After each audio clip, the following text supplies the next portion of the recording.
एक बच्ची को एक शख्स ने जिंदा कब्र में दफन कर दिया। फिर क्या हुआ दोस्तों? प्यारे दोस्तों, अस्सलाम वालेकुम। आप देख रहे हैं इरफानी वर्ल्ड यूट्यूब चैनल और मैं हूं मोहम्मद इरफान, झारखंड। एक नन्ही सी बच्ची को एक शख्स ने जब जिंदा कब्र में दफन कर दिया, फिर क्या होता है? प्यारे दोस्तों, एक ऐसा सनसनीखेज वाकया आज आपके सामने रखने जा रहे हैं, जहां एक जालिम शख्स ने जब एक दास्तां प्यारे आका मोहम्मद मुस्तफ़ा सल्लल्लाहु अलैहि वसल्लम के सामने सुनाया, तो उस दास्तां को सुनने के बाद सरवरे अंबिया प्यारे आका मोहम्मद मुस्तफ़ा जारो कतार रो पड़े। और एक शख्स ने क्यों एक बच्ची को कब्र में दफन कर दिया और 15 दिन के बाद वो बच्ची जिंदा निकली। दोस्तों, चलिए वीडियो का आगाज़ करते हैं। अच्छा लगे तो चैनल को सब्सक्राइब कर देना, अच्छा ना लगे तो देख के निकल जाना। दोस्तों, एक शख्स जो अपनी 4 साल की बच्ची को, भतीजी को, वो धोखे से कब्र ले जाता है, कब्रिस्तान ले जाता है, और कब्रिस्तान ले जाने के बाद खड्डा कोड़ता है, कब्र खोदता है, और कब्र खोदने के बाद उस बच्ची को दफन कर देता है। जब लोग वहाँ से गुजरते तो वहाँ से चीखने की आवाज़ आती, मदद की आवाज़ आती। लोग इस आवाज़ को सुनते और वहाँ से तौबा इस्तगफार पढ़ते हुए निकल जाते। लोगों को ऐसा लगता कि शायद इस कब्र वाले के ऊपर अल्लाह का अजाब नाजिल हो रहा है और इसीलिए यहाँ से चीखने चिल्लाने की आवाज़ आ रही है।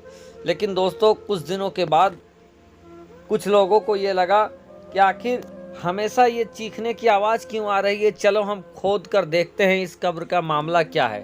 दोस्तों, जब कब्र को खोदा गया तो लोगों ने देखा, और जो देखा देखकर हैरत में रह गए कि एक नन्ही बच्ची को दफन किया गया है जिसकी उम्र लगभग 4 साल है, और 10 से 15 दिन होने के बावजूद अल्लाह की कुदरत देखिए कि वो बच्ची जिंदा थी। दोस्तों, अल्लाह जब चाहे, जैसे चाहे, जहां चाहे लोगों को जिला सकता है, जिंदा रख सकता है। एक बार का वाकया है दोस्तों, प्यारे आका मोहम्मद मुस्तफ़ा सल्लल्लाहु अलैहि वसल्लम के सामने सहाबा कराम मौजूद थे कि एक बार रसूल अंबिया प्यारे आका मोहम्मद मुस्तफ़ा सल्लल्लाहु अलैहि वसल्लम ने कुछ दास्तान सुनाने को कहा। तो उसमें से एक सहाबी उठते हैं और दास्तान बताना शुरू करते हैं। वो कहते हैं, या रसूल अल्लाह, दौरे जहालत में मैं अपने अतराफ का बहुत ही जालिम व जाबिर शख्स था, बहुत ही ताकत वाला शख्स था। मैंने अपने हाथों से 80 बच्चियों को दफन किया है, और उस वक्त जो अपनी बच्चियों को दफन करता था, बेटियों को दफन करता था जिंदा, उसे बहुत ताकतवर माना जाता था, बहुत बड़ा कलेजा वाला माना जाता था। या रसूल अल्लाह, मैंने अपने इन्हीं हाथों से 80 बेटियों को दफन किया था। दोस्तों, जब ये बात प्यारे आका मोहम्मद मुस्तफ़ा सल्लल्लाहु अलैहि वसल्लम ने सुना तो सरकार के आंखों से अश्क निकलने लगे, आंसू जारो कतार निकलने लगे। सरकार ने कहा कि क्या तुम्हें ऐसा करते हुए कभी तुम्हारा दिल पसीजा नहीं, तुझे रहम नहीं आया? वो कहता है, या रसूल अल्लाह, एक बार तो मेरा कलेजा भी कांप उठा था। फिर वो दास्तान बताने लगता है कि एक बार का वाकया है या रसूल अल्लाह, कि मैं तिजारत के वास्ते अपने घर से बाहर जा रहा था कि उस वक्त मेरी बीवी हमल से थी।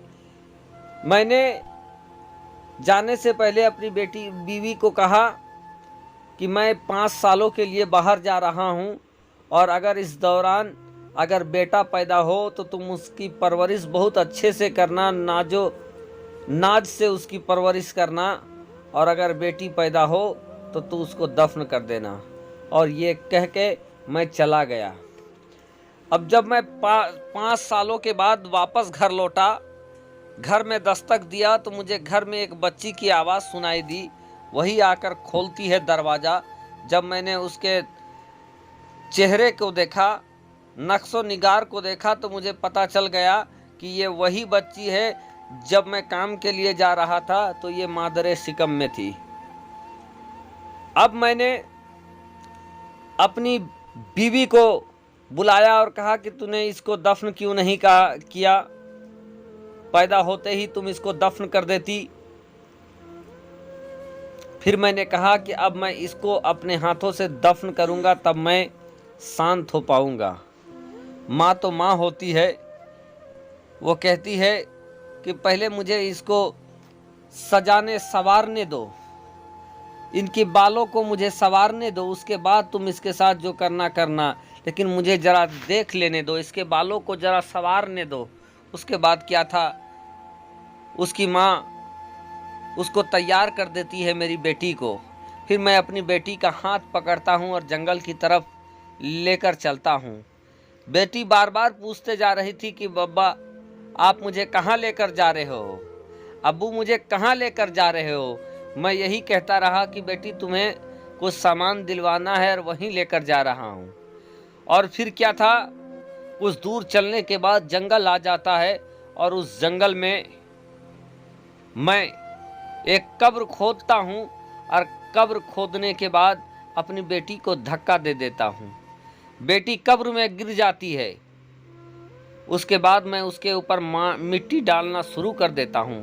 मेरी बेटी कहती जाती थी कि आखिर मैंने कसूर क्या किया है, मेरा कसूर क्या है, अब्बू मुझे इस तरीके से आप क्यों दफन कर रहे हो, मेरा कसूर क्या है। उसकी बातों से मेरा कलेजा कांप रहा था, लेकिन उसके बावजूद भी मैंने पत्थर का कलेजा करते हुए जल्दी जल्दी उसके ऊपर मिट्टी डाल दिया और वो बच्ची चीखती चीखती वही खामोश हो गई। प्यारे दोस्तों, इस वाक़ये को सुनने के बाद प्यारे आका मोहम्मद मुस्तफ़ा सल्लल्लाहु ताला अलैहि वसल्लम चारों कतार रोने लगे, क्योंकि ये मामला दौरे जहालत का था। यानी जिस वक्त प्यारे आका मोहम्मद मुस्तफ़ा सल्लल्लाहु ताला अलैहि वसल्लम ने नबूवत का ऐलान नहीं किया था। प्यारे दोस्तों, ये माजरा उस वक्त हुआ करता था जब सरकार ने नबूवत का ऐलान नहीं किया था। बेटियों को जिंदा दफन कर दिया जाता था। लेकिन कुर्बान जाइए रसूल अरबी के ऊपर कि जब मेरे सरकार इस दुनिया में आ गए, जब मेरे सरकार ने नबूवत का ऐलान किया, उसके बाद दोस्तों बेटियों से जुल्म होना बंद हो गया। बेटियों को जो जिंदा दफन करने का जो रिवाज था, उस रिवाज को प्यारे आका मोहम्मद मुस्तफ़ा सल्लल्लाहु ताला अलैहि वसल्लम ने बंद करा दिया और बेटियों के लिए अच्छे दिन आ गए, बेटियों का दर्जा बुलंद हो गया। यहाँ तक कि दोस्तों जिन बेटियों को जिंदा पैदा होते दफन कर दी जाती थी, अब उन बेटियों के पैदा होने पर मुसर्रत दिखाया जाने लगा।